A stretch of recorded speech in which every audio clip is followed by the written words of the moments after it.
One, and we're live. You're tuning to Cosmic Children. I'm your host, Kevin, and today I have a very interesting individual in the studio with me. I find it difficult to summarize the work that you do and the craft that you have. Could you please introduce yourself? Sure. So I'm XUE. I'm a performance artist and a Butoh dancer. Yeah. Did you know that? I did know that. But so this art form, Butoh, could you please tell me, in your own words, what is it? Because I find it to be very mystical. Interesting. Yeah. Probably from the aesthetics of it, right? That's one aspect, yeah. Yeah. So, well, Butoh, for like, I think the layman, is essentially like a Japanese like post-war like avant-garde sort of like movement art form. So it came out of like World War II, and I'm not a Butoh historian, just like an enthusiast. So yeah, I hope I'm gonna get all of this right. But yeah, it's something that came out of the war, like post-World War. And I think the founders were looking for a way to sort of express like the horrors of war through the body because of this like sort of inadequacy of language, I think, to really like express some of these like unmentionable things. And it's funny, when I walked in, you already like mentioned war. So sign of the times, yeah. Yeah. And so I think a lot of it comes from sort of this impulse to use the body as like a powerful tool for expression and communication, something that kind of transcends language. So there are like two founders in Butoh. So there's like Tatsumi Hijikata and Kazuo Ono. So they're both kind of like, I don't want to say that they're like binaries, but they're sort of two sides of the same coin. So Tatsumi Hijikata was like much more specific in terms of the way that he crafted Butoh. Like he had like specific like notation and things that would lead to certain types of gestures, whereas like Kazuo Ono was more like dance with your soul and your spirit, and it was a lot more like freeform. But both of them started collaborating together in like early days of Butoh, and then after that it sort of turned in, they kind of went their separate ways, and then they each had their own followers and had their own sort of like Butoh practices. Yeah, so that's kind of the sort of basic like ABC of it, I think. So which particular aspect or styles of Butoh do you personally relate to?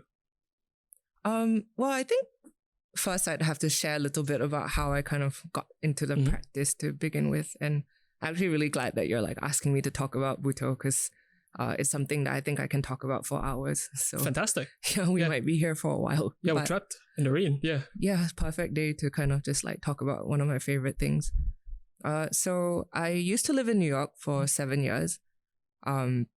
And I was working there as like a graphic designer, and I only came into my Butoh and performance practice like maybe my last 2 years. And I think like same as you, I was drawn to Butoh because of like the mystical qualities of it. But really how it started was kind of unromantic. I saw it on television. Interesting. In New York? Yeah, actually just like a documentary that like my roommate and I were watching at home. And when I saw it, I felt this sense of like recognition or like a strong affinity, where it wasn't like, oh, like I want to learn how to do that. It was more like, oh, I already actually kind of know how to do that. Strange. Yeah, like my body's impulse was to sort of like start to do the things that I saw on television. And I think like that documentary kind of like normalized it a bit. I was like, oh, there's actually like a movement or like a craft to this sort of gesture, like a language that I already know how to speak. Yeah. And so after that, I kind of started to seek out or like search for Butoh. So I just Googled Butoh and then like tried to look for teachers and things like that. And it's quite a niche art form.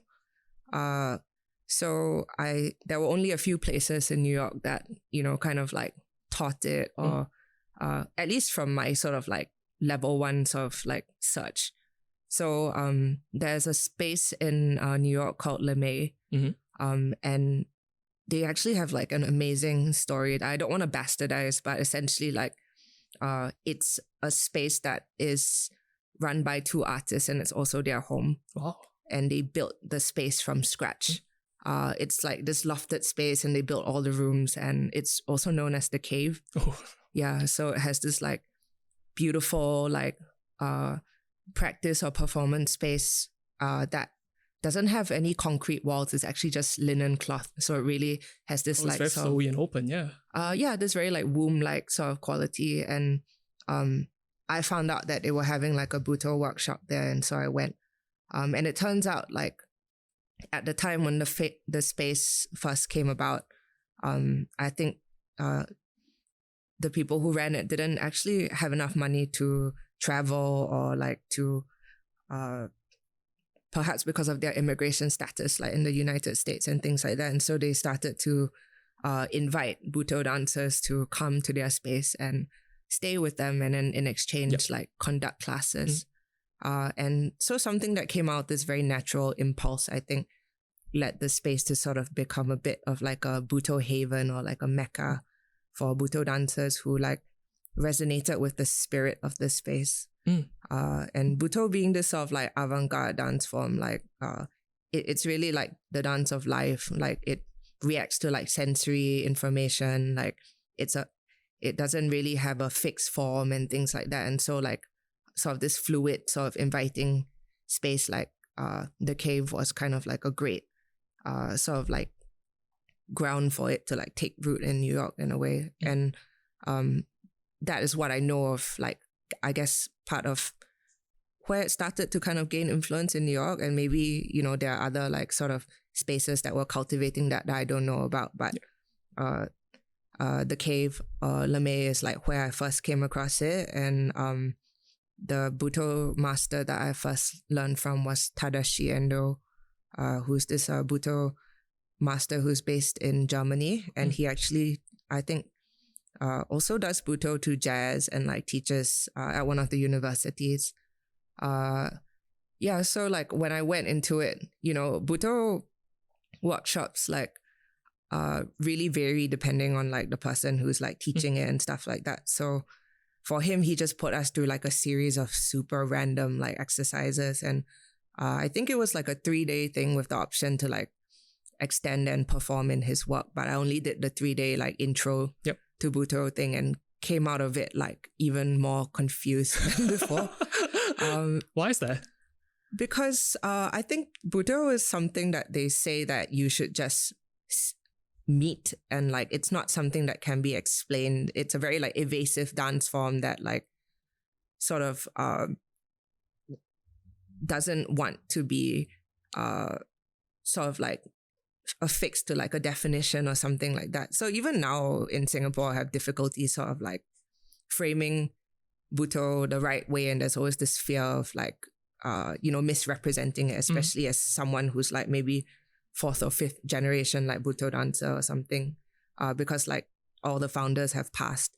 So a lot of this sort of like Butoh techniques and history and things like that are kind of like passed down through like an oral tradition. I think like through, you know, the dancers who managed to learn under Hijikata and things like that. And actually like Tadashi Endo was friends with like Kazuo Ono, like one of the Butoh founders. And so he kind of like was able to share a lot of like anecdotes and things like that. But sometimes like the Japanese teachers, like, you know, with the language barrier, they only show you like gestures like through the body and things. So I think one of the things he made us do like in the workshop was like stretch your sense of time.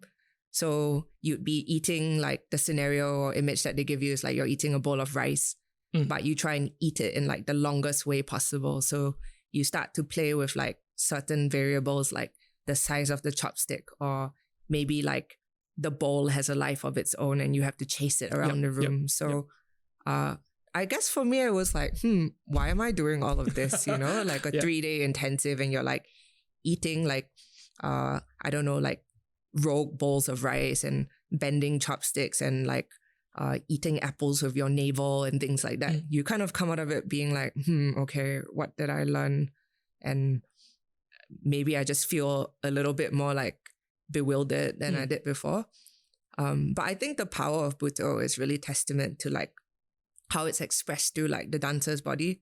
So I think maybe like a week or two after that whole workshop happened, I saw Tadashi Endo dance in like a community garden in New York. It was a piece with like all the other like people who had joined the workshop. And the minute I saw him dance, I was like, oh my God, like, fuck, I don't even care like what he told me like last week. This is Butoh, and like it's in his body. So like just by being in proximity to that, I'm sure I learned something. Do you remember what stood out to you? Just like the singular core of spirit that I think was like expressed through the body. One of the things that really struck me about his workshop was instead of like asking us to introduce ourselves too much and things like that, he just said, just dance. Interesting. Okay. And so he didn't like define what dance was. So, but I think everyone who kind of ends up at a Butoh workshop usually has an interest in like movement at varying degrees. And so I just anyhow lah, you know, like just went into the space, like did a bunch of stuff, hoped he liked it, you know, Singaporean, eager to please, right? You're just kind of like, I hope he thinks that I'm a Butoh dancer because I don't know what that means. Yep. And at the end of that whole thing, he just said, okay, I know what kind of animal like you are. Or like he said that to all of us, like I know what kind of animal you are. Yeah. And I think that's essentially like what movement is, because like everything that you do, whether it's performative or like you know you're like scratching your nose, or you know you're waving at someone in a certain way so they'll take notice of you, it's still an impulse that like arises from you. Yeah. So there is like that invisible layer of information there, or like I guess in like casual terms I just call it like a vibe. Yeah. Right? Yeah, right. Yeah, he's like, That's okay, fair. This is your vibe, right? Yeah, that's fair. So yeah, that was like my first sort of like interaction with the art Butoh. form. Yeah, with the art form. And then like it just kickstarted this sort of like black hole of like chasing Butoh and things like that. Do you remember any early apprehensions learning it? Oh my God, absolutely. I feel like at the start, like the imposter syndrome, the what is Butoh spiral is like is strong in, you know, and I think like following that impulse with no like real way to justify except for the fact that there is this like attraction that, you know, you cannot fight. I think was something that I was like grappling with as well, because perhaps like growing up here, we're taught to like assign value to the things that we're doing, and you know, we need to be very categorical about why we do things as well. So I think I went into the workshops like wanting to know more, and came out of them like knowing even less than I did before. Even the founders of the cave, they do their own workshops now, and they've kind of branched out from Butoh into their own like movement form, which is called ludus. Oh, interesting. Which has its own roots in like Butoh, but I think comes from like the Greek word for play and things like that. One of them said like, I've actually like never met Butoh before. Yeah. What is that? Oh, okay. Yeah. Okay. And yeah, you know, sometimes these sort of like quite esoteric statements kind of get thrown out as well, and you're like, huh? Like, what do you mean by that? And then only over time, then you realize like the depth or profoundness of like something like that. So for her, she said that she'd never really met Butoh, but instead it led her to like cultivate her own sort of movement form that they now practice and share with others at their space. So they've kind of like moved on from Butoh in a way, but like the lineage or like the foundation did kind of like start off in their space, or at least they held space for it when in the early days, like in New York. But my current teacher now is actually French. So I met like another performance artist like in New York, and also like one of the people who was taking the workshop. And she said, oh, like this is so different from like Vangeline. Like, have you heard of Vangeline? And I said, no, I'm just like down for whatever. And then she said, oh, you should try Vangeline's like style of Butoh. I was like, I didn't even know there were different styles. Right? I was just like, sure. So I Googled Vangeline, and then like went for a workshop by her, and it was like super different. She's very specific, and she kind of starts from the technique in a way. And so like when I went for her workshops, it was quite interesting because it was held in like a space like uptown New York. It's just a dark room, and it's not like the workshops, or at least the initial one that I went for, where it was like a little bit more theatrical, and like it gave you like a whole range of like exercises to explore. This was more like she would give you a technique, and then she would let you dance for like 3 hours in the dark. Yeah. And the other performance artist who like recommended her as well had actually been seeking out Butoh as well, and his encounter with it was in Berlin, where like there was a lot of this kind of like the grotesque and like kind of like horror movie sort of thing, and he was like, ugh, like I'm not into that. Yep. Which is, you know, it's at the same time like Butoh is about your spirit, right? So if your spirit needs to find something that perhaps it's feels more drawn to like articulating or something like that. So he also was like, oh, you should, he found Vangeline, and he was like, oh, this is nice. This is very like quiet. It has like a different sort of like frame for like looking at it. She's also like really into like sort of the neurological like aspects of like Butoh. So she through movement. So she'll like work with like scientists to like develop technology that like scans your brain as you're dancing Butoh and things like that. Only things that I found out like later on. Yeah. How was it like going through that workshop of hers, which is so different? It changed my life actually. I have to say, in a very quiet way. So I can't. My memory is a bit foggy, so I don't remember if I just went for a class or went for a workshop, and what the order of that is. But I think at the time I was also like planning like a performance in Korea where I wanted to like dance like a tree root or something. Like a tree root? Yeah, like the roots of a plant or something. Yeah. And like it was about this desire to like get back to something that was like eluding me. Like, so like this connotation of like roots and being like an outsider or like a foreigner in a different land. Like I was really thinking about this idea of rooting. So when you root, like you are supposed to kind of like come closer to the ground, like in a way. And so like I felt like I was faking it. I just kept like crawling on the floor and like felt quite stupid. But then in one of Vangeline's classes or the workshop, she gave us a bowl of water, and then she said like just let the weight of the water like guide you. And so like when you dance with that bowl of water, you kind of like come into a real sense of gravity, like weight, you know. Butoh is the dance of gravity in a way, quite the antithesis of like Western dance where like ballet and things like kind of seek out like an idealized form or like kind of reach towards the heavens. Like Butoh is the Butoh body, like is the bridge between like heaven and earth.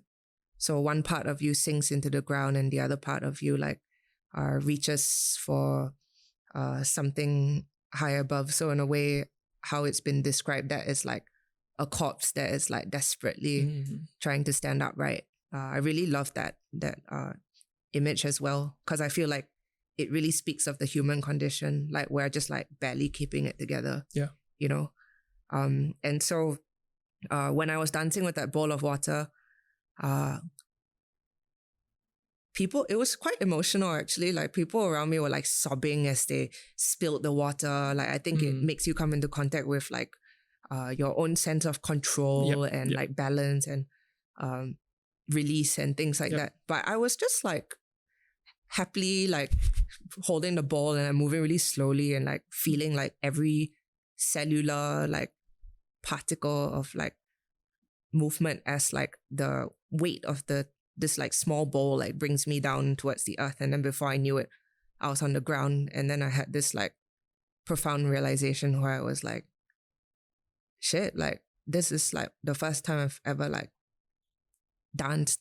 Like it's my first real dance, and it wasn't something that I told myself to do like look sexy or like look kind of like create this form. It was like I started somewhere and then I just ended up like somewhere else, and it was just following like a pathway. Yep. And I think like that sense of kind of surrendering to that flow of movement is something that like I think in Butoh is something I cherish a lot. Yeah. And so the part that was the first thing that changed my life, and then the second was like after the workshop, she just like came up to me and was like, "Hey, have you done this before?" And I was like, well, I went for like one workshop and I don't really know what I learned. And then she said, well, you have something, you should just keep going. Yeah. I'm here every Sunday, just come. And I think for somebody who was like, oh my God, like I'm just pretending to be a Japanese person doing this like Japanese dance or something. Yeah. It was like a big like kind of like validating moment for me. Yeah. And actually she's been quite supportive like ever since. That's cool. Well. Yeah. Yeah. What was it like looking and observing like a Western style of Butoh as well as an Eastern? Is there like any core differences or key differences that you've noticed? Yes, actually, even though I'm actually not sure if what I'm going to say is like regurgitated from like books that I've read on Butoh, because I think part of the responsibility I think of like a Butoh dancer in like the 21st century, and also like an international Butoh dancer who you know, doesn't have that kind of like history with it culturally, is that you have to read everything. Well, at least I think at least like enough that you don't disrespect or say things that you know, are not in line with like the history of it or it's like its lineage.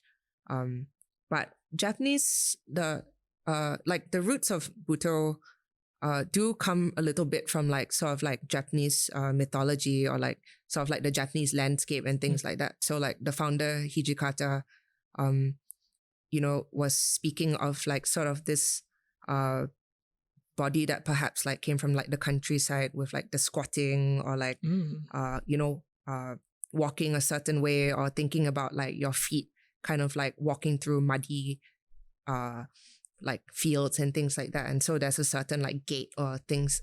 So because Butoh is provoked by images, perhaps like the Japanese sensibilities, that those images are drawn from things like mythology, like with like the demons or spirits and that type of thing, and also like this reverence for nature. And like with Westerners, like their build is different, and perhaps like the way that they sort of like the kind of images that they respond to might be different. And so I think that in some cases, like in the West, it's also become more of like a healing tool, or like something that is a bit more like expressive, that doesn't necessarily like use the same type of imagery, and like the expression, the bodily expression might look different as well. Yeah. So Vangeline like does like a Butoh festival, like and LeMay used to do it as well, but they've kind of stopped. But Vangeline focuses on like female Butoh dancers. She does have kind of like, I think a more like feminist perspective on the field as well. And I think that she does like sort of program like dancers that are from like all walks of life and like different countries. And so like part of my exposure to like Western or like Butoh dancers who are not Japanese, and there are Japanese dancers that perform in the festivals, like you see kind of like quite a stark difference in like the way that the Butoh looks as well, through like costuming and like even like conceptually or whatever, it looks completely different. Yep. Because ultimately it's based on the individual, right? The individual's expression and the individual's train of thought. I think it's more like how brave are you to just call claim to it and then like do whatever you want. Interesting. Okay. Yeah. And I mean, I don't have a strong opinion on it. I think that like everyone who practices Butoh like will come into like some form of like intimacy with the form, like because it's through the body. So that I think anything that's embodied like does kind of portray like a certain like core of truth, because like it's something that you're expressing through flesh. Yeah. Yep. And you can't really lie after a certain point, you know. Yep. Like if you're sick, you can't tell your can't hide that you are sick. Like Yep. your body will express it. So Yep.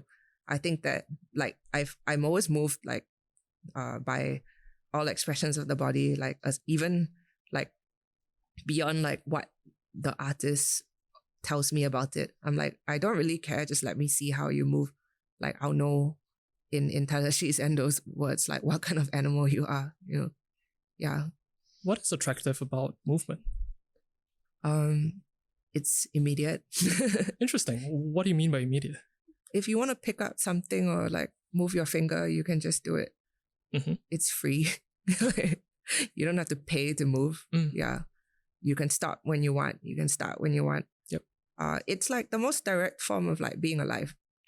Yeah. Like in the morning, you wake up, you stretch. That's like, you know, your body meeting the morning, you Yep. know. So I find that to be like quite important for me. Yeah. But going back to your point about sort of like Japanese or Western or things like that, I think that what is exciting for me is, you know, going back to this idea of how it perhaps came initially from like sort of like imagery that was like maybe inspired by like the Japanese landscape and things like that. Because Butoh works with like images and stuff, like and somatic memory. So like, for example, my Butoh teacher, like Vangeline says that like every gesture that you know how to do is like rooted in memory. So if I pick up a cup, like, and I keep doing the same gesture, like the root memory was perhaps from like picking up a cup. And so in Butoh, where like there's no context for these things, these gestures like are taken out of context and they become like their own thing. And so when you repeat them, they start to gain like new meaning and things like that. And it's also a really great way, I think, to like work with like trauma. Yep. Because like there are certain things in the body that like come from memories of trauma that you don't really like remember or understand. And so it's kind of like a re-scripting of the body.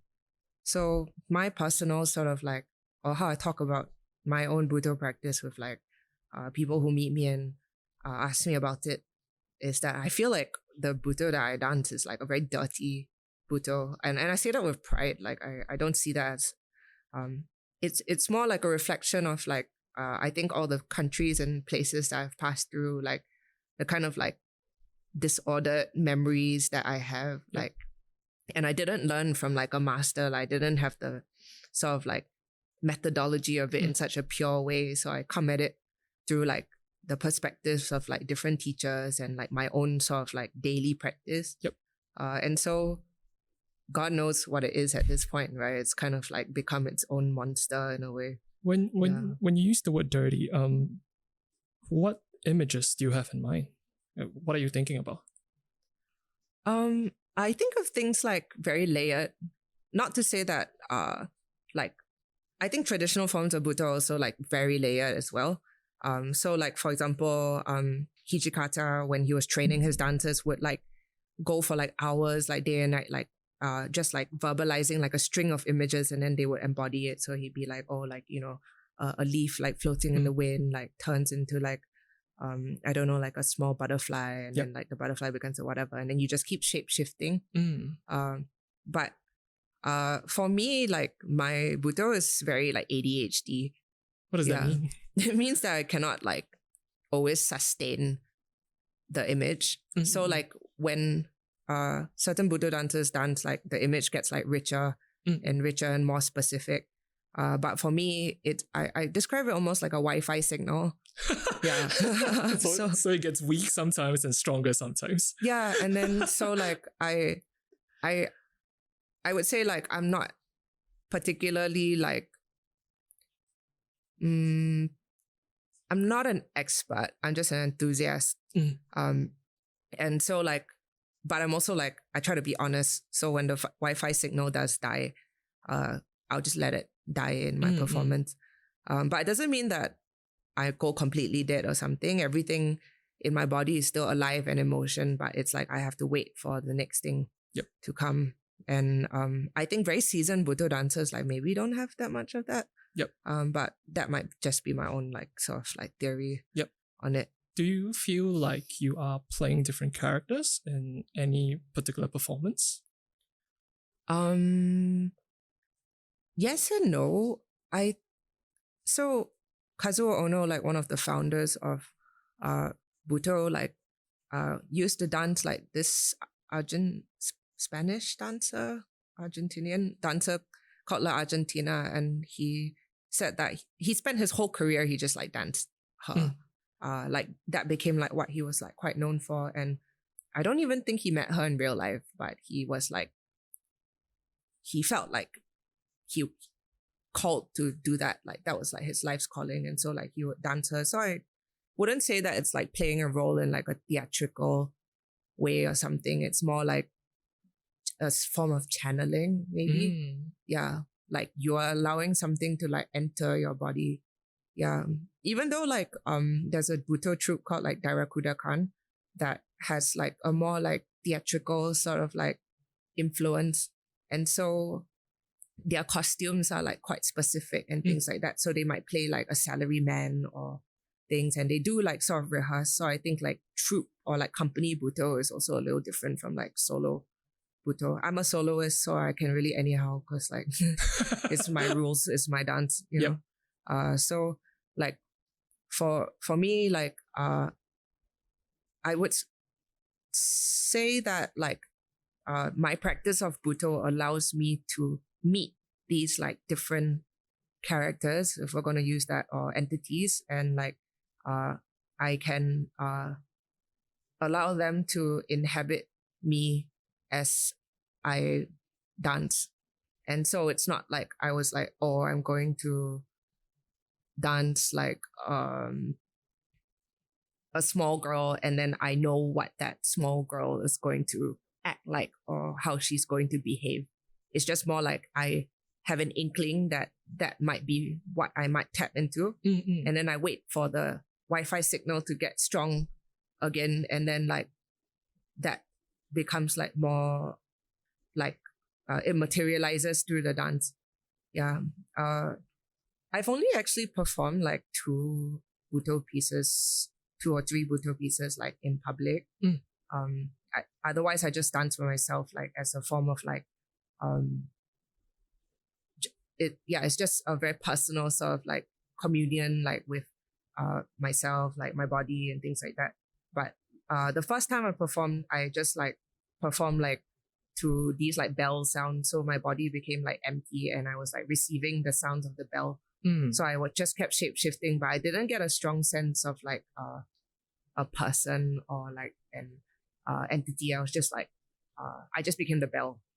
Yeah. It's a very profound statement. I just became the bell. It's very empty brain kind of like I don't know, like I love memes that are like no thoughts, you know, just like no thoughts. And I'm like I it allows me to do that. And it's just kind of like emptying out of the self. And so like one of my other Butoh teachers that I learned with, Emiko, who is from Dairakudakan, like she always like starts off with saying like, oh, like your body is like an empty bag, and then like your eyes are just like two black holes, and then you dissolve like your gender, you dissolve your history, like you dissolve your nationality, you're just an empty bag. Yeah. So then when you really empty out, and sometimes it's not really the case, and that's why I say like I'm a dirty Butoh dancer, because I always find like I'm not that empty. I always have like all sorts of crap like stuck everywhere in my body, and I drag it along with me as I'm dancing. So if we think about it in a more like Zen or like spiritual sense, like if the emptying out of the ego, like my ego like bites back. So like it's like still somewhere at the back of my mind being like, why are you doing that? Like like my hip hurts, you know, like that voice like never quite goes away. But then in my second Butoh work that I just performed recently with my friend Paul, it was called Gahara, and it came from like some poetry that he was writing. We found the word and then it resonated. So I thought Gahara was like the world that we were both like creating together through Butoh and like the music or soundscape that he was creating. But then I realized halfway through the dance that Gahara was the character or the entity that I was dancing. So it's different. Yeah. And so the experience really humbled me, because I remember when the show ended, I just kept repeating like over and over again. Like, I was like, I didn't know it could be like this. I didn't know Butoh could be like this. And so as a practitioner, like even as I'm going through it, like I'm not the one like in the driver's seat, you know. Interesting. I'm just a passenger. Like, it makes you feel like you're part of something that's like larger than yourself. And yeah, it is quite profound, I think. And once a more experienced Butoh dancer, like that I had a meal with in New York, like told me like, I don't dance Butoh like because I know what Butoh is. Like, I dance Butoh to meet Butoh. Very profound as well. Yeah, so you know, it's just more like every time you create that sort of opportunity or environment for yourself to dance Butoh, there's more chances for you to like slip into a Butoh state. Butoh state. Yeah. Interesting. Which is like perhaps a complete emptying out, or like the opportunity for like the Wi-Fi signal to be like super strong.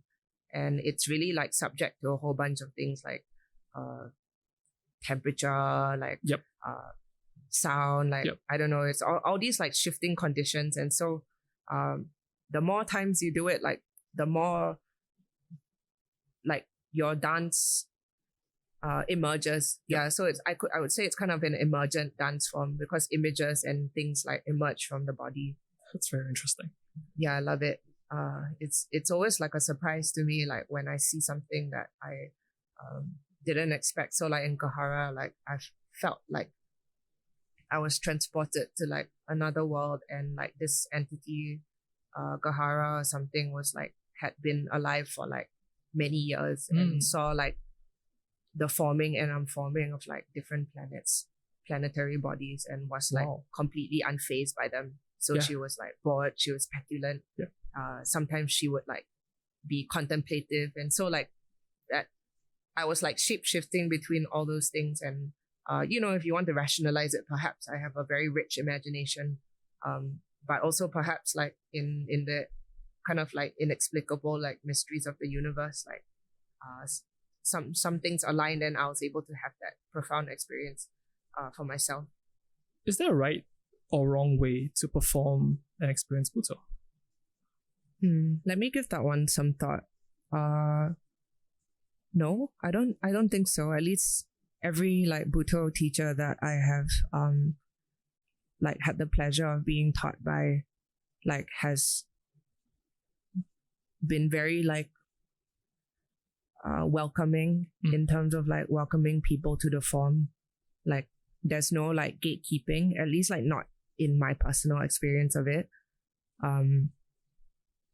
They always say things like just have fun, or like just try this. I think like Emiko, one of my teachers that I learned from, is really good at that. Like she really creates like a really safe and like non-intimidating space for you to try things. So what they do is they tend to just like give you techniques, and it's all sort of in service of you trying to find your own dance.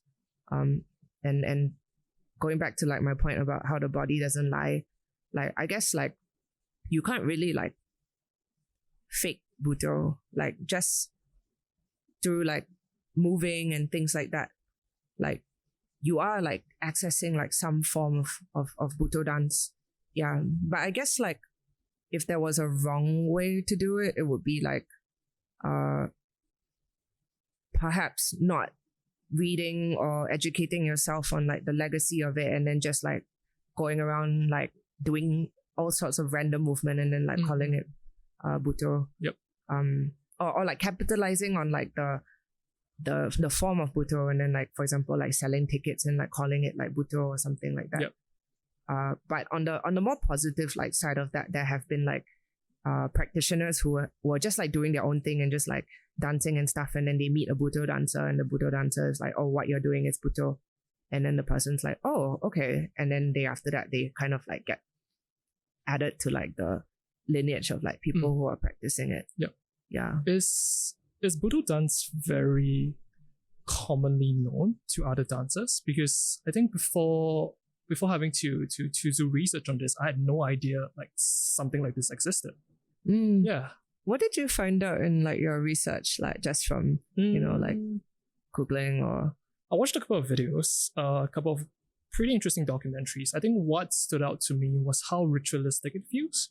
It feels as though if I were to think about how people of old they were to pray and how they were to worship, it feels like this is part of that. Like if they want good weather for something before they understood sciences and everything, it feels like a very natural thing for them to do, to go out into the field to dance as if they want rain, or if they want good season, good crops. It feels like that. And a lot of the videos and the performances I see is very grotesque.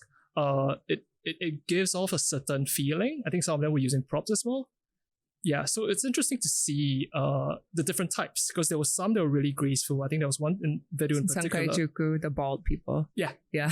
So they were using like very like natural props. I think one of them were like dancing in the snow, and it's very like high movement. Not as much low movement. So there's also like a distinct difference there as well. Yeah, but this is it's solely from someone who has never heard or never like experienced something like this before. Yeah, I think it's kind of amazing because like there were all these like disciples of Butoh, and so like each of them branched out into their own sort of like way of like approaching it. So like perhaps Sankai-juku, maybe if that was the one that you saw, is like a troupe that I think like a lot of their Butoh focuses on like universal themes like natural phenomena or like planets or like things like that. So they all look kind of monk-like, and then they do this sort of like flowy movement, and they're quite big in like Europe as well. I think they're only one of the few like Butoh troupes that have come to Singapore to perform. Yeah, so it's like perhaps the most like palatable, but also like, I mean, what they do is amazing in and of itself. So that's like one form of Butoh. It's like very graceful, and for some Butoh practitioners, the roots of it are like this like Japanese gymnastics dance form called like Noguchi Taiso, which is like the water body. So like it works with like the water like spirals and things like that in the body, and like the body being like a water bag, and like so it has a lot of that sort of like flowy sort of movement and things. So they use that as a way to like warm up the body. Yep. So Butoh is not an insular thing. It actually has roots in like German expressionism, French literature, like surrealism, like paintings from like Francis Bacon or like Hans Belmer's dolls, like all the like different joints and things like that. Yep. So like the founders were quite well read and like also quite influenced by a lot of like other like avant-garde movements, and even like Balinese dance as well has a lot of like overlap, which is perhaps why there's that sort of like this folksy quality to it. I totally lost my train of thought. I would just like go on and on. I'm curious to know what are some important elements in Butoh to you, because it feels to me like the music, whatever choice of music that is used in a particular performance, it sets some sort of a concept and a mood.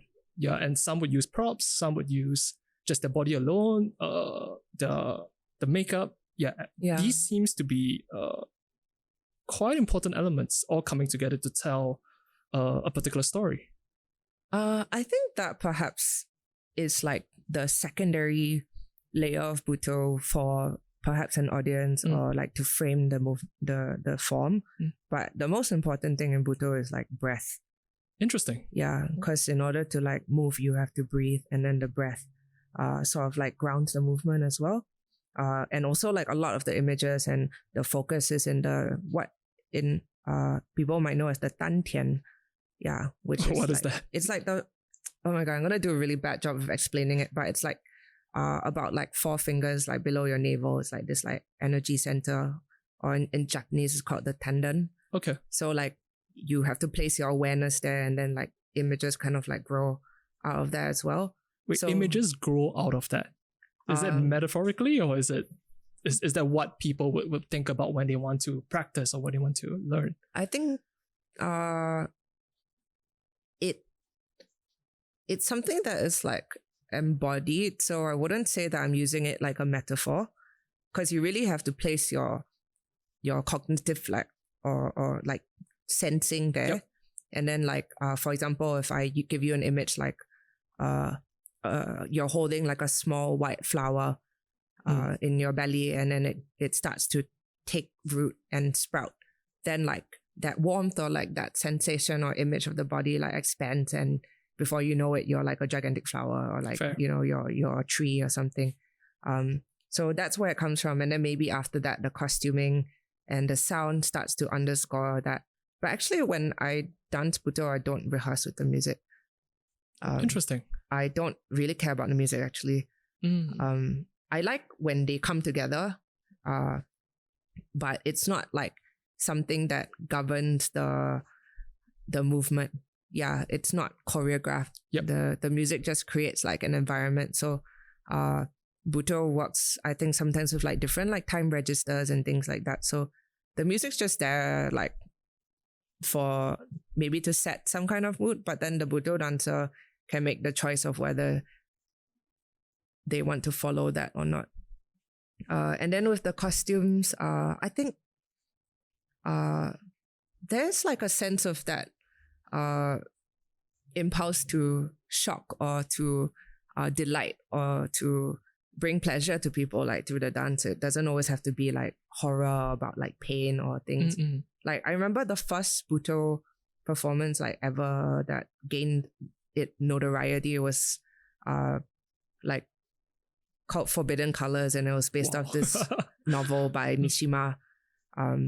Like this like I can't remember if he was closeted or not, like and this writer who like wrote these like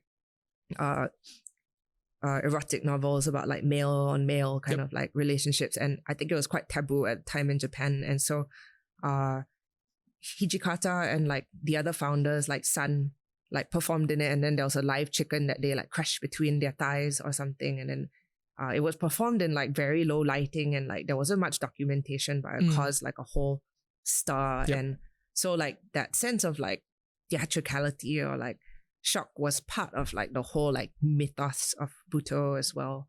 And like, I mean, when I saw that documentary, aside from the fact that I thought that I could do the movement or something, I was like, wow, like this is beautiful.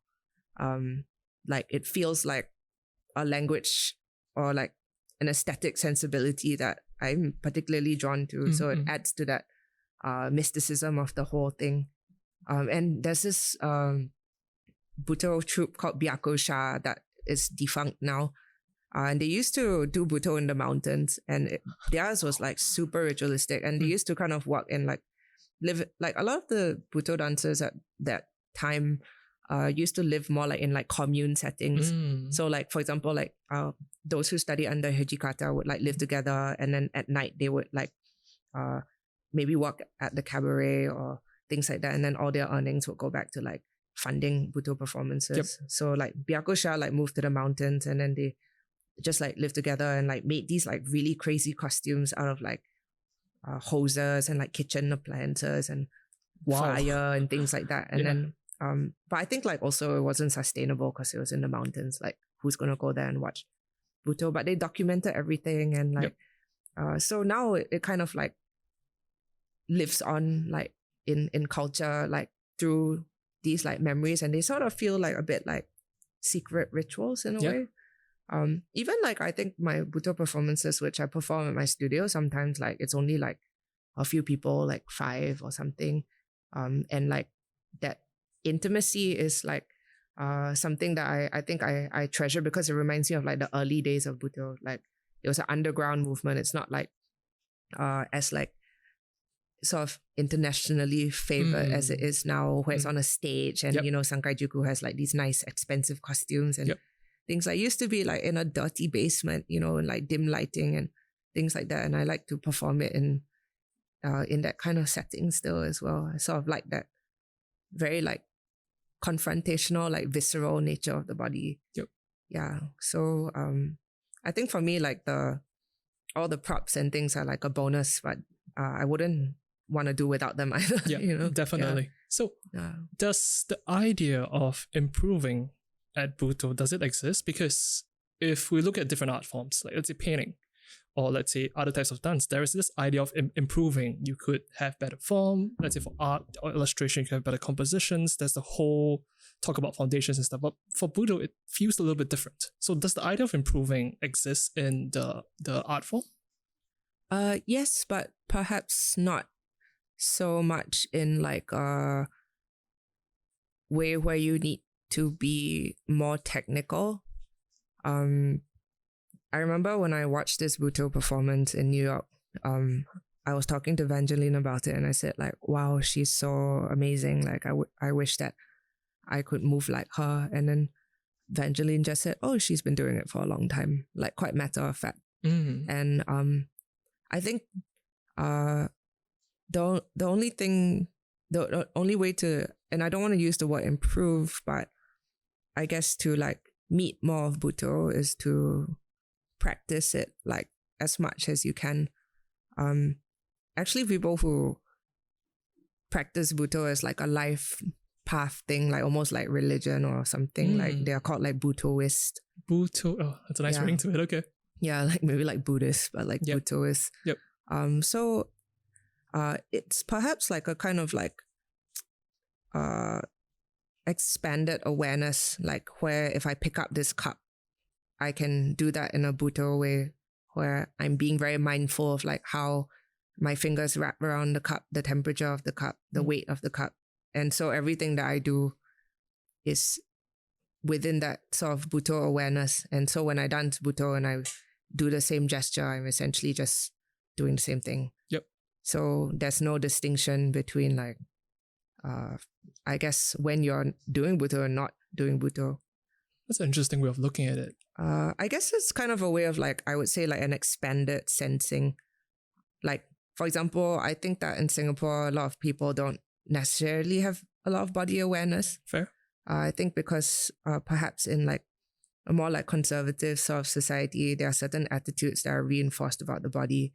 A lot of like internalized shame, and also a lot of like self-censorship of like what you can and cannot do. Like you can't be too loud, you can't stretch your legs out too much, like you can't be too violent with your movement.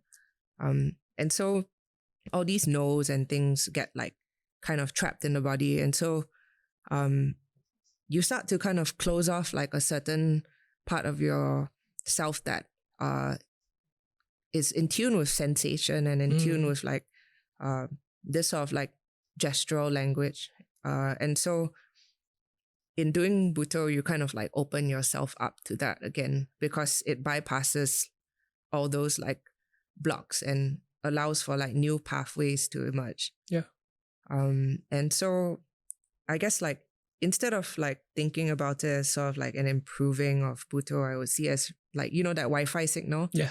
Like your Wi-Fi signal just gets stronger. Like the more you practice and the more like parts of you start to open up. So like for me, because I have I share a studio with another artist like in Alginate, and like we invite friends to just like move, and we have like musician friends like come in and like play music. Like they're super generous, they just like rock out with us and stuff. I've been dancing like since like after lockdown, like almost every week. So maybe like a year and a half, just like moving. Yeah. It's not always Butoh too. It's just like, I just want to dance. And I feel like that sort of like activating of the body and things like has created like a richer like Butoh for me. I think like when I first like moved back from New York, my goal was to like travel the world and like search for different teachers and learn. And I was having a good run of it until my bank account and like COVID and everything just kind of put a dampener on things. And then I was like, shit, like I'm going to be just like stuck here and I'm not going to be able to like sort of like satiate that hunger that I have for this. But then I found it in like the most like incredible of ways, just to like dancing every day, or like watching like my other friends move, and like just, I guess, keeping that like Butoh consciousness alive has really like helped a lot. Yeah, just like constantly returning back to it, you know. Yeah. I'm curious to know, how has Butoh helped in understanding your view of reality? How has it changed? That's an interesting one, actually. I don't know if I've ever had a good grasp on reality to begin with. Fair. I kind of like this. Well, my favorite literary genre is like magical realism. Do you have an example of that? Yeah, there's this book called like 100 Years of Solitude. Okay. And like magical realism sort of frames like the fantastical that happens in the everyday as like very like matter of fact. So like, for example, one of my favorite like subplots in that whole like book is about this man who is like constantly followed around by like yellow butterflies. And so like when he like meets this woman and he falls in love, like, and they go and see a movie, like the whole movie theater is full of butterflies. Or like when one of the characters like opens like the lid of a pot, it's full of butterflies, but nobody's going like, oh my God, like butterflies. They're just like, it's accepted as like part of the story. It's just part of their everyday reality. And I think like for me, like Butoh being sort of like my life's practice and sort of like perhaps my way of like fighting to stay alive. Part of being alive for me is to like recognize the magic in the everyday. And I think sometimes in like a country like Singapore, which, you know, especially for like people who have like grown up here for a long time, like there's this phrase like, which is like, familiarity breeds contempt, right? And when you get like contemptuous, you stop seeing. And I feel like Butoh, with like its sort of like expanded sensing, like I can start to like look at everything like through this like magical lens and like see that as my reality. And perhaps that's why like I haven't gone crazy from like the pandemic or anything, because like I've accepted the crazy as like part of the norm. Yeah, I remember like I was taking a walk with like a good friend a couple of weeks ago, and I asked her like, hey, the HDB, like the sky above, like the color, like quite nice, right? I was like, I don't remember it being like this nice before. And then my friend was just like, I think it's the same sky. But like, maybe you just got a bit softer, you know? And I think softness is just sort of like a way of like making space for things to come to you. So Butoh has like, I think, helped me be like more of a human being and like less of a cyborg, because I have the tendency to be quite like robotic when I'm not like dancing or like reminding myself that I'm a human being and need to be empathetic or something. If you have to run the empathy program. I do. My friend makes fun of it, me for it like all the time. Yes, in quite a few ways, but I wonder if like it's more like everything that happens in your life influences the way that you move. But the pandemic did bring like certain restrictions, like you can't travel now, and then you can't technically meet in more than groups of 5, and so you know, your sense of your body's like socialization and things like that are a little different. So but like I said, because I have my studio and I dance like every week, and perhaps because of all these limitations, like I come at it with like more ferocity than before. And so I wonder if I would have been like less dedicated or less stubborn about being very committed to movement if this didn't happen, because I might have just been like all over the place and had a lot more distractions. So well, that's just one theory anyway. Who knows if that's true or not. That's an interesting way to look at it. What are the other theories? Okay, so I talked about it in the context of the pandemic. Other ways. Oh, well, during lockdown, for example, so my parents don't know what I do. Like, Okay. they don't know I'm a Butoh dancer. It doesn't come out during dinner? I think now, I mean, they know I'm weird, that's for sure. Okay. Like, you know what I mean? Okay. But they don't know that I'm an artist and they don't know that I'm a Butoh dancer. Yep. And during lockdown, like, I had to dance because it's like part of my, like, how I stay alive. And so, and I had just moved back from New York as well. So I was like wasn't sure how to behave in the home, like this domestic space that isn't mine. So I kind of had to negotiate like how much of myself I wanted to sort of like let out, I think, or I didn't even know who I was coming back from New York. But I, instead of doing Butoh, actually, I did like a dance form called like Gaga. What is that? Which I was doing also like in like New York as well. It has it's an Israeli like movement form. Like the founder is like Israeli, and it has like a lot more of like a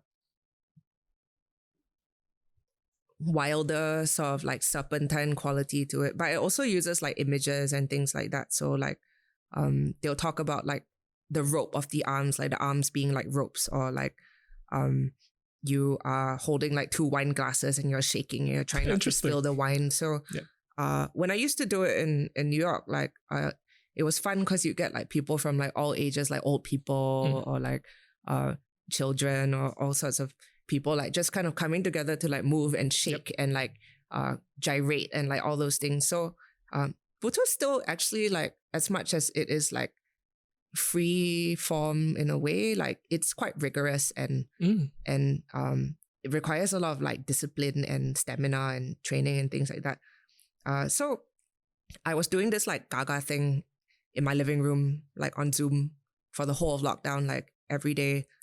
And so when I emerged from lockdown, I was moving in like quite a like animalistic way, first of all, because I had come out of my house and have been like dancing like that for a while.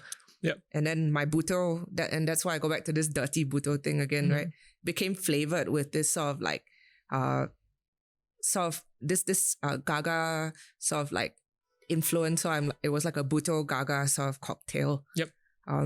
So that changed my movement. I have like done a little bit of like Gaga, even though now I just take Butoh classes and things.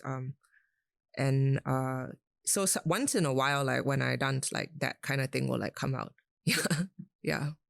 So in exploring your current style of dance with regards to Butoh, has there been anything outside of this sphere of influence that has been inspiring you? Or what has been particularly attractive to you that is outside of this current style that you do? Oh, so like what appeals to me that is not Butoh? Within Butoh, but perhaps like a different style, perhaps something more graceful. Is it appealing to you? Is it, I mean, I like soloists. Okay. Yeah, like I love to watch like individual Butoh dancers. I don't mind like company-based like productions and stuff, but I've always been like more seized by like the lone body, or like I was reading this like Bell Hooks book the other day, and then she talks about like the rugged individual like in society, even though she was saying it in like a bad way, like the rugged individual only like cares about themselves and things like that. But I kind of like this sort of like idea of the rugged individual as this like romantic figure. And so like there are a lot of like solo Butoh dancers that kind of just are able to carry the performance by themselves. And if a Butoh performance is like 1 hour, you're basically watching someone move for 1 hour. I myself am a soloist as well. It's like, how can your Butoh be so potent that there's like something to see like within that 1 hour of like sharing space together? So like there's something about the solo Butoh dancer that like really, really like gets me going, like gets me excited. I'm always like looking for soloists, and I always have like my studio is kind of fun because like people from like all walks of life like show up, and they're not always my friends. Like they just like hear that there's a space like in Singapore where you can move and things like that, and then they just kind of like show up, whether it's through like social media or something, and they're all sorts of like different backgrounds, like capoeira, or like they used to be in theater or something, and like that singular like expression of like spirit like through movement is so powerful sometimes that I'm just like, wow, like this is what you're carrying with you like through life. I'm always really attracted to that. It feels very natural. Like the desire to move feels very natural. Not for everyone. I think like some people are scared. Like the ones that come to my studio, it's like they want to move and they haven't found like a space for it. Like maybe they can't move in their home like how I couldn't really move into my home. Like my parents definitely thought it was crazy, but we were like all in lockdown. So it was like, okay, I'll tolerate this because otherwise you're going to go crazy and annoy us, you know. So they were like, let her just have her corner like in the room or something. But yeah, one time someone came to my studio and was just like, I need this. Like, I need this. And I feel like the body needs that ability to just like move as they wish. And surprisingly, like for a lot of us, that's not really the case. It's like you almost need to give yourself permission to fall on the floor, or like to just wave your hand for like no reason, or shake your head or something, you know, like there's always something at the back of your mind that's like, that's not normal, you know. One of the Butoh prompts that Vangeline once gave us in a workshop was like, walk as if someone is kicking you from like behind your knee. So every time you walked, you would kind of stumble, you lose your sense of balance. And like people also started crying through that. And the people that had the most difficulty like kind of doing the exercise were like trained dancers, because they were so trained that they kept catching themselves. Like every time they fell, they would like catch themselves. And so, you know, having to re-script like the way that you think about things, like for example, usually if your knee is bent or unlocked, it's like you're going to fall down. And it leads back to the sense of like control or like not looking stupid.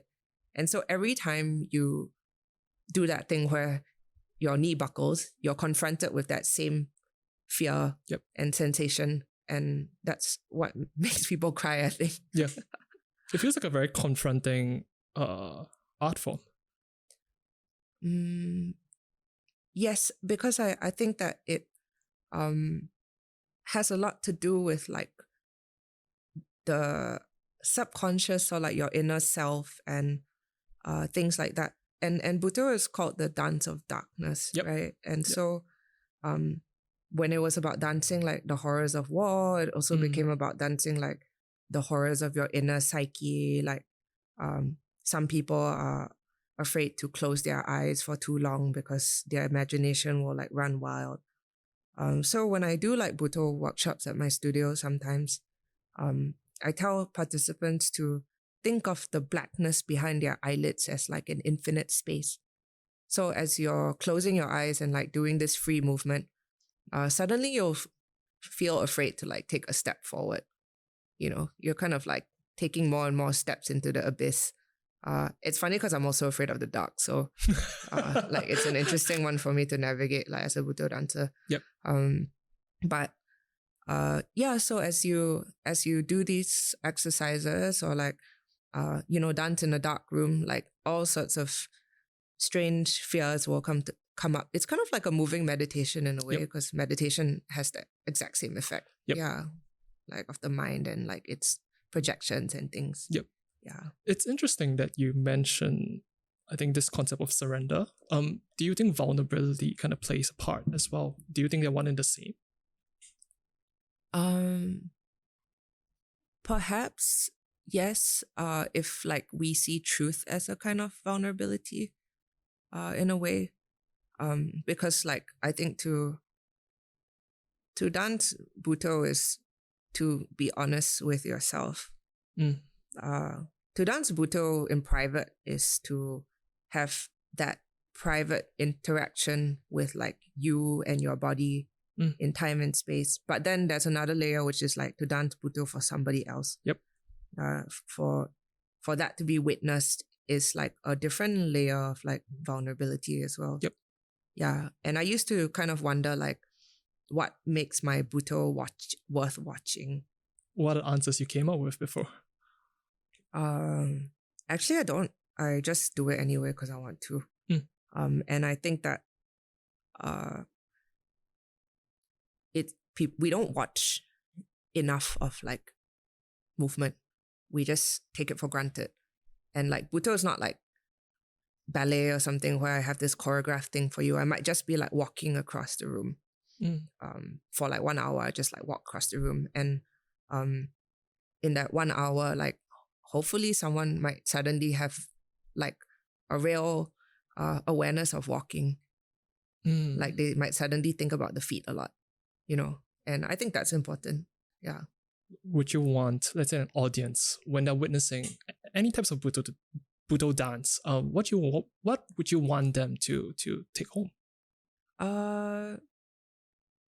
Nothing specific really. I think it's like important that they showed up. Okay. Yeah, and like I think that sometimes it's just to be there, like in space together, and even to like not. You don't have to remember all of it. I don't think that's the point.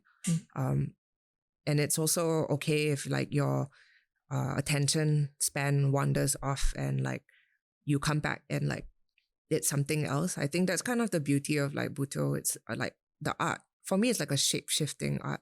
It's like time itself is like coursing through the body. So like in coming to a Butoh performance, you're sort of like witnessing time. Yeah. Like the body, like being able to like register and articulate time at like different speeds and forms and things. And so one of my most like profound like sort of experiences in lockdown was we have this tree outside our house, and okay. I used to watch that tree like every day because like I couldn't leave the house. Yep. So I would just watch that tree, and then every day like the flowers on the tree would like fall.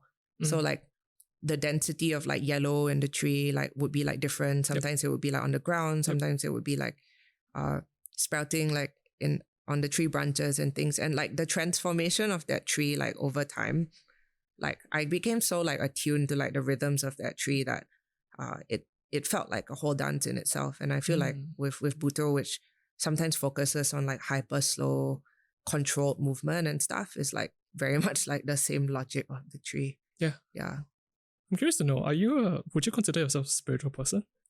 I can be quite like woo-woo, like namaste for sure. Yeah. Would that be a yes? I think I kind of like oscillate between the two. I'm quite impressionable, so I'll believe in like anything. Okay. So like if you tell me there's an alien here, I'll be like, okay, cool. Okay, like, okay. You know, so I think like if that makes me spiritual, like sure. I think I'm not religious, if that's what you're saying. Like I don't have a religion. Like Butoh is probably the closest thing to a religion that I have. But it's more of like it's just my life practice. Yep. It's what I'm committed to doing. But I think the language that I use sometimes like definitely can, like I definitely like abuse the word like energy, even though I haven't said it too much in this not yet in this conversation. I was like holding back. So to that point, the reason why I asked that is because I'm curious to know how are there any particular philosophies that you personally relate to? Maybe only like the Butoh philosophy, but I mean like some Butoh practitioners are also like Zen practitioners, and like you know there's a lot of this sort of like overlap in like spirituality, and then with like you know the word they use like Butoh is this mystical thing. Like some people see it as like a shamanic, like having a lot of overlaps in like shamanic practices and things like that. But when I am performing Butoh, I don't see it as like I'm like a shaman. Like I definitely don't see that. For me, it's still more of like a very, very like nuanced like practice that it's an art form. Like it's still, there's a certain level of craft and things that there are like techniques and like sort of embodied practices that I use to dance. So it's not like anyhow lah, and it's not like like I'm channeling like the energy like through my arm, like but I think the language of spirituality does help because it's like water, like saying water in like every different language is still water, like you're still talking about water. So I think for me it's all about that like sensing. So like with Butoh, if it's about opening up your senses and being able to see things on like a particle level, then feel things on a particle level, I can also talk about it as like vibrations or like that kind of thing. So also depends on which day you catch me. Like some days I'm like more like really like in outer space, and sometimes I'm more grounded. So how have you come to understand the concept of energy though? Because I don't think, apart from like physics and stuff like that, I don't think it's a concept that is well known or people are aware of. Are you like a spiritual person? I dabble and I read. I adopt the Cai Fan method, which is I just take whatever I like. Not committed to one. Yeah. But is there anyone that's like particularly resonant with you? But you're not a skeptic, right? Like you kind of embrace like all these philosophies. And I think it's important to be a bit of everything. You can be a skeptic about certain things as well. But I think the idea of energy is true. I won't be surprised if sometime down the line, assuming the world doesn't blow up, that there will be more studies about perhaps more senses that we might come to discover. Because who knows what the brain can do. I mean, at least that's what I'm thinking about. Because I think this idea of energy, some people can sense it very well and they're very in tuned to that level or that tangent of thinking. Yeah, I mean, like I said, I use the word like energy a lot, and like, I don't know if it's because like I don't really believe in like language as being like particularly accurate anyway. So like when I say energy, it's like the anchor point to a lot of things that I'm like feeling inside that I can't really like express. So like for example, if I dance, like I experience a lot of sensations, but I might try and describe it in like an energetic way. Or like if I meet a person, like I might be able to like sense what I presume is their energy as well. But perhaps the other people, they could identify it in like a more like specific way, like, oh, this person was very closed off, or this person was very like standoffish or something. But then I might just like do a weird hand gesture and be like, oh, this person's energy was like very like that, like choking. What is that motion? Yeah, that's the great thing about like this being a podcast, that you cannot see my obscene gestures. Okay, like yeah, suffocating.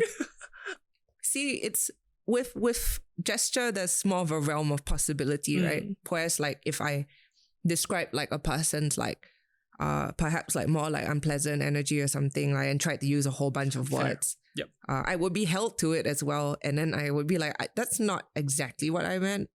Yeah. But let me think. I think like in a way the energy of a person also comes out through the dance again, like the vibe or like whatever. I love raves. Like I really like.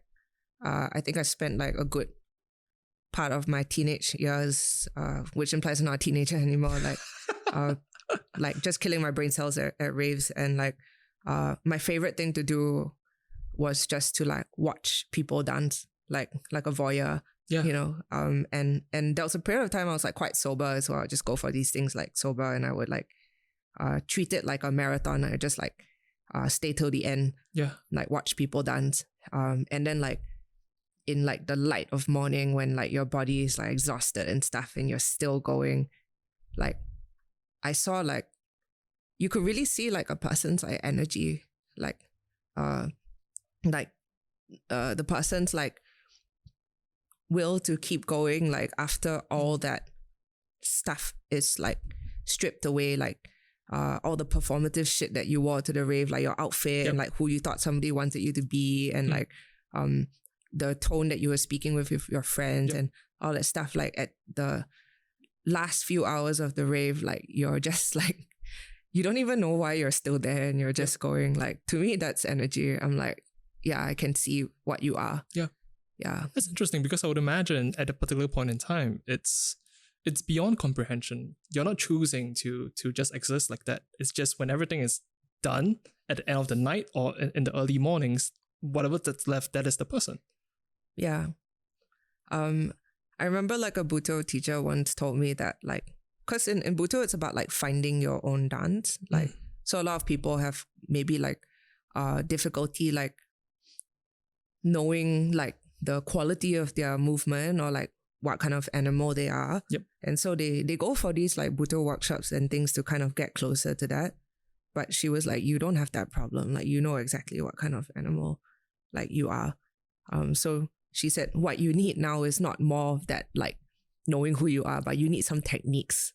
Like you need techniques so that you can like show people like what you are, and craft performances and choreograph and be more specific. So I think that's also like interesting as well, that she could sense my energy like right off the bat. Yep. Yeah. It's like a superpower. Yeah, and everyone has one. That's the thing. Like some people have a more like muted version of it. Some people like can project it.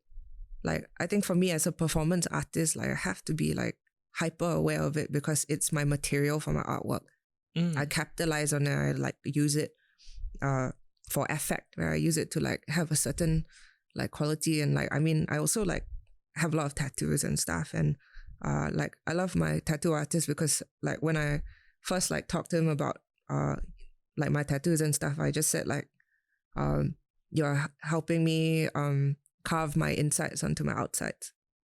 That's awfully poetic. And what was his response to that? He was just like, wow, deep. Precisely. Yeah. But what did that phrase mean to you though? Exactly like what it means, which is like that the texture of like my being is now like on my skin, and like I now have no excuses for like perhaps being misunderstood. I'm trying my best not to be misunderstood. Yeah. Like I'm just like, this is who I am. Yep. Yeah. You're just unapologetically yourself. Don't know whether unapologetically, sometimes maybe I still feel like I should apologize. But Okay. Still Singaporean at Still heart. Singaporean. Still walking you can't through get that programming out. Yeah, exactly. But for the most part, like it's more like, okay, I have no choice. Like it's already inscribed in a way. Yep. And that's the thing. Like I feel like a lot of people have like a sense of something, like of who they are, like the what I like to call like their baseline. I think everyone has a baseline of energy. Perhaps it's what you wake up in the morning before like the day like pisses you off, and you know, like there's all these layers. Like I think there is a baseline, and you can get it through like a lot of things. Like maybe even sometimes like if you date someone, like they just like help you forget about a lot of shit, and then you also get to a nice baseline. Yeah. But like yeah, I think like everyone has that sort of baseline energy, and like through like embodied practices, not just Butoh. Like I think all sorts of movement is like healthy, because it helps you like recalibrate, like get back to your equilibrium. Yeah. I also boulder a lot. Like, what? Sorry? I also do a lot of bouldering. So like it's also very movement based and very like kinetic sport. Yeah, it's way harder than Butoh, honestly. What do you mean by that? It requires, it's like you have to climb things that are like high up, and then there's like a real fear of falling, you know. So and with Butoh you can kind of like modulate it a bit better. Like if you don't want to continue, actually that's quite telling, because I'm like, actually in bouldering, if you don't want to continue, you can also stop. You can just drop. You can just fall behind. Yeah. But actually, that's not true, because sometimes when you get so high up on the route, you can't even come down because you're too scared, you know? Yeah. But I don't think anyone's ever danced Butoh and like got to a state where they were like, I'm too scared to continue dancing Butoh. It depends on who you meet though while dancing. Actually, yeah, no. I have encountered people who have had similar experiences dancing Butoh, like it got too real, you know, like What does that mean? like shit got too real. Like I don't understand that, yeah. Well, because you know, if you're in a Butoh like a movement session or something, and you know, you're connecting to like all these images and things, it's a very like intimate sort of like experience. And so and you know, I mentioned like people crying all the time and stuff, so you get this like intense, like it gets too intense and you have to tap out. Or like, you know, like when the Butoh session ends, like I have to tell like participants, like take your time to like come out of it, like drink water, like don't rush out of the studio, like you have to be sort of like. So I think that sometimes that fear or intensity can be quite like palpable. And in the same way with bouldering, like when you are climbing like a certain route and then like you know that all you need is like one more move to get to like to finish. Yep. You just like am so seized by fear that you can no longer go on. But then same as in Butoh and bouldering, like if you revisit the route like over and over again, like one day you will maybe finish it. Yep. So yeah, I do see a lot of parallels, but I am way more afraid of bouldering than Butoh. Gotcha. Yeah. So on a tangent, curious to know about your most recent performance at Escape. Oh, the Design Orchard one? Yeah. Oh my God, I love that performance so much. The next one is like tomorrow, actually. I'm curious to know, what were you trying to convey with it? A lot of things, actually. But it's part of like a larger like art project that I have. Like I'm currently doing like my MA in fine art at LaSalle, where I'm like doing using like the year and a half to like kind of map out like a whole world. So like that performance is just part of like fragments of the world. Yep. So like my artworks are like color coded. So like this is in one of the red ones. So like the red one is kind of like a metaphor for Singapore, or an allegory for Singapore. So make of that what you will. Yeah. Okay. So like every time you encounter one of my red works, and I'm hoping to like have a couple more like in the next few years or so, you will get like glimpses into like that universe that I'm like crafting. But I don't think that the underlying narrative is that important. Interesting. Like what I like to do is like sort of create like this like in between sort of space, like between like reality and fantasy, or like activated by the body, and like allow for viewers to have an experience that kind of skirts that line of like believability and like spectacle. Yeah, like I don't want it to be something that's dismissed, but I also don't want you to swallow it so nicely either, in a way. Yeah, I always speak about it in vague terms, which I think is the way that I would kind of, I think as a movement practitioner, like just come and watch it, you know, like, you know, you will really get a feel for it. Yep. But I think that what came out of like more of like an opportunity thing. Like I didn't know that I wanted to make a work like that.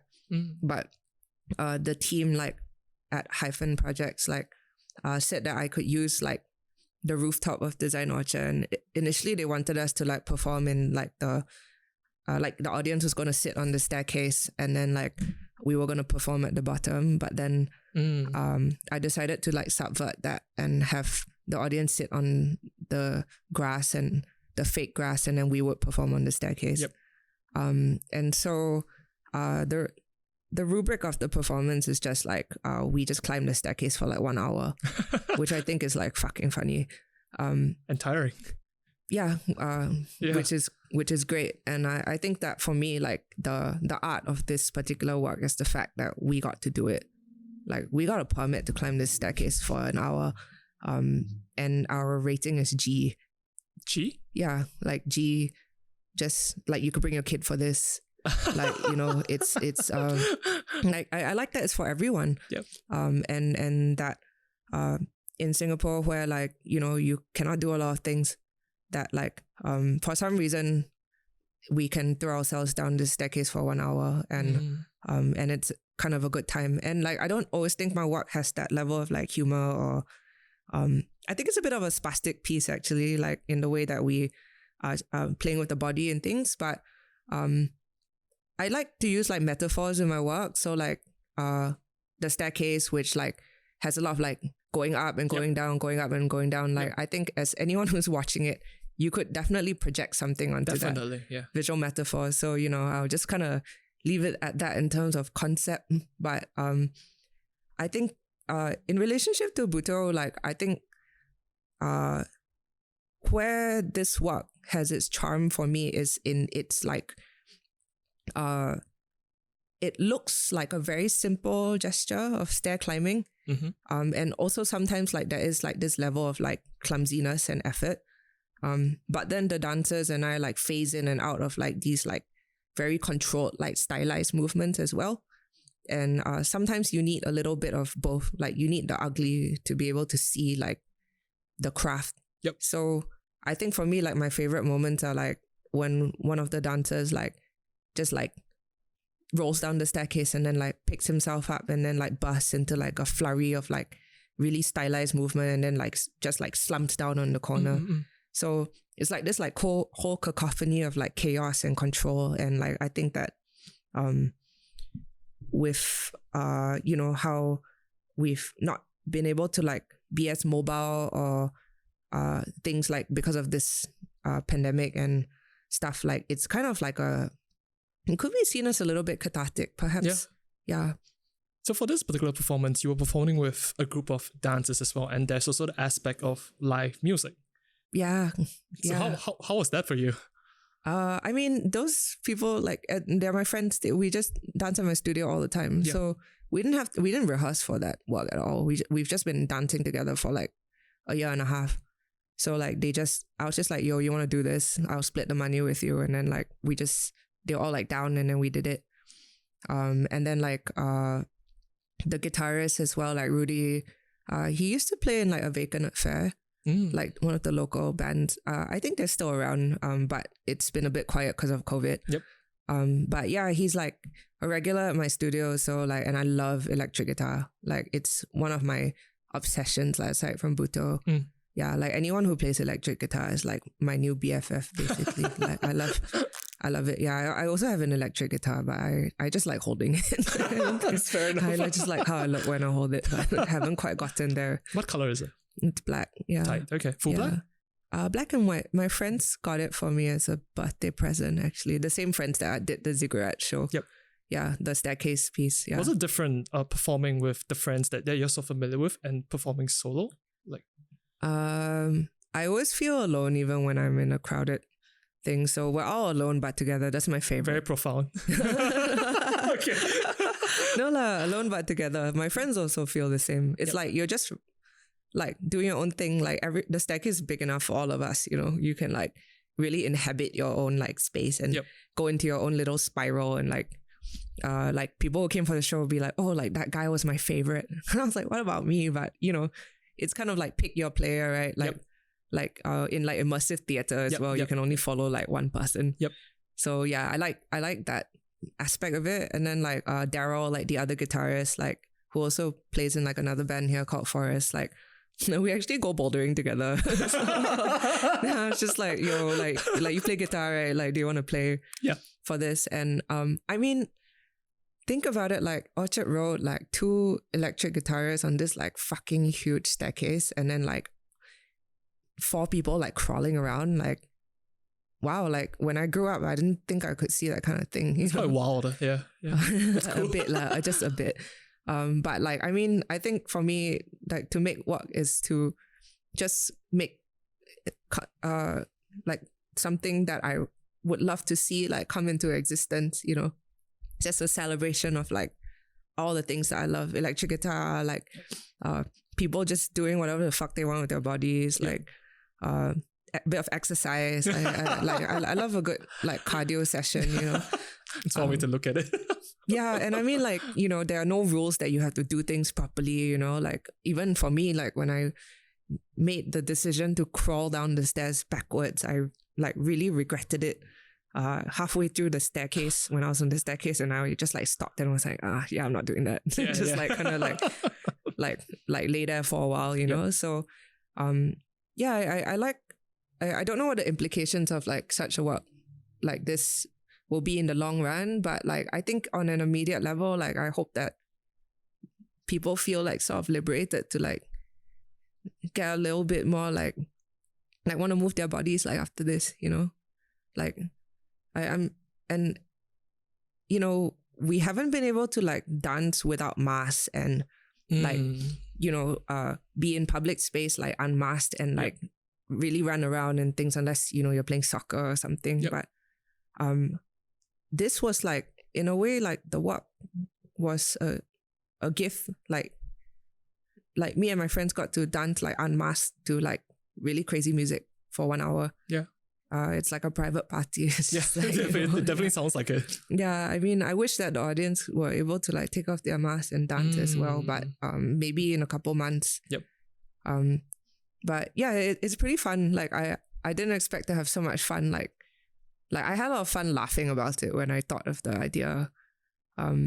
Like when my friends were like, "What are you gonna do?" And I was like, "Just climb the staircase, lah." You know, like I'm curious to know what was the initial idea. What was the idea that formed the jumping off point to do this whole thing? Is it because you saw the space available, or is it because like a sentence you read? Like, what was the initial genesis idea that snowballed into this? I mean, well, it's really like May from Hyphen who like reached out to me and was like, well, first of all, if like my favorite thing when people like ask me to like perform or like collaborate and stuff is when they're pretty chill and let me do whatever I want. Yep. And so May was just like, like you can use Design Orchard, and then initially they gave us like the store. What? Okay. The store downstairs. So I thought it would be really funny for my friends and I to like come crawling out of the clothing racks and dance. But then they were afraid that we wouldn't like nobody would shop there if we did that, which is true. But I thought that was the whole point. Like, but in the end they offered us the rooftop instead, and then so like when I saw the roof, I saw the staircase, and then that's where the genesis of the work started. Because when I saw the staircase, I thought it looked like a ziggurat, which is like the name of the type of structure, like Mesopotamic structure. Basically, it looks like Aztec temple. Fair. Yeah. Yep. And then so it became like this running joke where I was like telling my friends like, hey, like looks like the temple, like and so I think that for me, like a lot of like my artwork sort of also like pokes fun at like certain like tropes like in Singapore. Like for example, we like to name like our condos after like really like grand like things like planets or like stars and stuff like that. And so like the work Ziggurat is like under like my project Antares, which is like Singapore is like a star that's like on the verge of death, so it's like a burning star. Yep. So like it's red. So like the world of Ziggurat is kind of like within that world as well. And so the sub narrative for it is like 4 adventurers like trying to scale this like temple, but it's like purgatory. Yep. Yeah. So like a lot of my works like deal with this sort of like purgatorial condition, and also I think reflects perhaps like existence, like living in a very enclosed sort of like island sort of living where you're constantly like going in circles. Yep. You know, like you can get from one end of Singapore to another in like 30 minutes or something like tops. So yeah, I mean, I had another work with like my friend Rudy where like we just performed on like a small wooden platform together. And it was about like my two like rugged individual like main characters like stuck on a raft together when the world ended. And then like what happens when the world ends? Like, do you just kind of like sit and mope around? Like, no, you just like fucking rock out, play guitar, like go a bit crazy, like party till the end of the world sort of energy. But then also like, you know, you get pooped out, and then that's kind of like you show that in the performance, and then you start again. And that's kind of like I don't think I'm doing anything like too deep. Like it's basically I'm just repeating the same sort of thing over and over again, but the narrative changes. So in this case, it was like 4 like sort of intrepid explorers like scaling this like big like temple. But if you really look at it, it's just Design Orchard and they didn't even close the umbrellas and stuff. So, you know, like it's bizarre, it's weird. And then like I had my friend Brian like photograph the work, and then I didn't really like give him much instruction, so he was also like running around, and then he became like part of the work as well. Interesting. Yeah, because like someone was like, oh my god, you let the photographer like run everywhere. And then I was like, yeah. And then I was like, if you kind of look at his movement, like if you want to think about this within like a movement context, like photographing and climbing up and down the staircase requires like a lot of like skill in terms of like balance and Definitely. like, so there was this added layer that I didn't really think about. So now we joke that he's like the 5th player of like Ziggurat, you know, and he's photographing the show again like tomorrow. So I can't wait. I can't wait. And I haven't seen the documentation yet, but I'm sure it's going to be like really fun. What's most fascinating to me about that is that it's unchoreographed. So I could go for three showings and it's all different. Yeah. Yeah, I think that's quite interesting. Do you have a ticket? No, I do not. Oh man, I should have kept one for you. I had 3 yesterday. Yeah, but we just let them off. Well, I like this idea of like improvisation, but I also don't like it to be like so anyhow, you know? So the baseline here is that they all have to climb the staircase. Fair. Yeah, but then in between climbing the staircase, you can do whatever you want, you know? And I think that's kind of like how we pass time, right? Like in life, like we have to fulfill certain like things like eat, poop and make money, and then in between technically we can do whatever we want, but like how we do whatever we want is where the real suffering is, because you kind of have to like really figure out what you want to do with yourself. You know, that sense of like autonomy. But it's going to be different because like I only have one guitarist like for the one tomorrow, and then it's with like a techno duo called like Dodgy South. Oh, so it's different even compared to the previous editions. Yeah, the costumes are different a bit. The music is different. Tomorrow is techno. Yeah. Yeah. I love like sound in my artwork, like because I think like sound has like a cultural sort of like connotation. And so I like to sort of like tap into these like subcultures. And I think that these sort of events and happenings are also part of like cultural creation. Like I'm adding to Singapore's culture. I mean, everyone is, right? Just by proxy of like being here. It's just that, you know, I want to do it on the staircase, like where it's loud and people can see it. But yeah, tomorrow's one, because it has like this like techno sort of base, like our movement. Because the one for the first one, my movement prompt was more like you have to be a bit of like a crazy like doll, like a crazy like broken doll, and then like lightning bolts like zipping through the body. Interesting. Yeah. Okay. Because I also chose the name Ziggurat for the sonics of it. It's very like zippy, like zigzaggy. So I was just like, oh, I just want it to be a bit like jiggy. Yeah. But good thing my friends know what that kind of vague like sort of thing means. I'm just like give them a mood board or something. I just send like long texts like, in a group chat that we have. Yeah. Now I'll just be like, okay, tomorrow you just like zip around, and then like you zip unzip yourself, or like and then everyone's just like, yeah. Same energy. Yeah, and then for like tomorrow's one, I'm just like, okay, it's more of like Jane Fonda, like exercise video kind of thing. Okay. But then also like sexy rave. Like, so it kind of, and it's nice to say this because hopefully someone will hear this after the performances and be like, oh, that was the prompt, which was like Great Singapore Workout meets like warehouse rave sort of vibe. So yeah, I think it'll be fun, and I think we just like the fact that we got paid to act like monkeys. You know? Like, it's really like not everyone can say that. Yeah, I don't think that, you know, when I was like pressured to get a job and be an upstanding citizen, that I would imagine my life playing out like this, where I could just like do weird stuff on like a gigantic staircase, you know. You said it yourself. I mean, there are key points in life, and everything in between is anyone's guess. Yeah. And sometimes you have to really like make a bid for like what you want those key points to be. So I think for me, like art helps with that. It's a con, you can get away with anything. Definitely. I think I have one last question before we close the episode. What motivates you to continue doing what you're doing? Fun. Okay. Yeah, it's just like it's fun. I get to do it with my friends. In every sense of the word. I must have fun. Yeah, I think it's like important to me. Even like Butoh, which is difficult, is still fun for me. I enjoy the effort. Like I enjoy like the rigor of it, and it's funny because like I was talking to someone recently about how like I only recently learned what it meant to like learn things like genuinely. Could you help me understand that? I feel like I've been like just like spewing like all sorts of strange phrases that I have to unpack. But that's what I'm here for. Yeah, well, thanks for giving me time to do that though.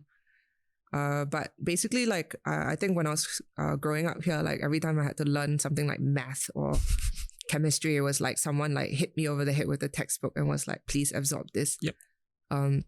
But then like when I got interested in Butoh, like I just read fucking everything and nobody had to tell me to do it, and I can give you the whole spiel of like Butoh history and like all the founders and stuff, and I didn't study for that. It's just like I just think it's cool. It's in my head, you know. And maybe I got some stuff wrong, but like, you know, it's there, and like there's this very like sort of natural like inquiry, like the same way that my friends like dance at my studio. It's like nobody forced them to come; they just kept showing up, and then that's how it became a thing. And like I think that's maybe like a way to make life more tolerable. You just keep showing up for the stuff that you like, you know. Yeah. Sounds like a very strong guiding principle or guiding perspective. Yeah, and I think it's reinforced by the enjoyment of it. You know, it's not like I'm like, oh, this is a noble pursuit and so I must stick to it. It's more like I'm like, man, like nobody's paying me to do this. Like I'd still do it anyway. And also when I wake up, I want to go do it, you know. And when I want to do something, like I can't really not do it also. Yeah. What does that mean? Let's not unpack that one. Let's save that for maybe after the podcast. Okay, in closing, where can people find you? Can they find you online? Yeah, I guess mostly like Instagram, even though like my personal one is just like memes, but you can like you can probably like find my studio's Instagram, like Steel Raga with like 2 E's. Or I don't know, if you Google something, it'll come up. But yeah, mostly just Instagram. That's also where like I promote like most of the shows and like our studio happenings and stuff. Yeah. One last question. Do you imagine there to be more Butoh performances in Singapore in the future? Yes, and I hope like not just by me. It's a lot to carry. And also like, I'm not that interesting like if I keep performing like back to back. I just do the same shit all the time. I need some time to grow. Yep. So it would be nice to like have other, not even Butoh, just like movement practitioners like come out of the woodwork. But I mean there are, and I mean there's a really strong like dance community here as well, like contemporary dance and things. But I think it's also really like the pandemic has made it difficult for there to be live shows. Yep. So I think anyone who was maybe on like a good trajectory or momentum of performance might feel a little bit shy about going back into the limelight again, because it does take a certain amount of like, you know, getting used to it and like training and things like that. But I want to see like somebody else's Butoh aside from mine. Yeah, it gets pretty boring. It's just me. Yeah. So you can bounce energy off each other, right? Yes, and also like, I mean, I love Butoh. Like, it's not enough for me to like see it. It's like how musicians need to listen to like a lot of music, you know, like to be inspired. I'm the same. Like but I think that's why I've been really lucky because like, my teacher Vangeline or like I think other like members of like the Butoh community like overseas, like they have like online performances or I'm going to New York for like the Butoh Festival. Tight. In June. So there's still stuff like happening around the world. But yeah, I think in Singapore it's still kind of like a little bit perhaps like not so well known, and also Mm-mm. like I think Butoh in Malay also means like it. I think it means like it's like not. It's like a bad word or something. Someone told me. Mm-mm. Yeah. So like people like mistake it for that or something. I'm not sure, but yeah, I think I can only like really talk about it from like a place of like love and enthusiasm, and then like hope that other people just like resonate with it in some way. Yeah. That is beautiful. Thank you for your time. This has been a fantastic conversation. Thank you. Thanks so much. Yeah. Thanks for listening. We hope you enjoyed the episode and feel inspired. If you enjoyed what you heard thus far, do give us a follow on Instagram. And don't forget to share and subscribe. Stay tuned for the next episode.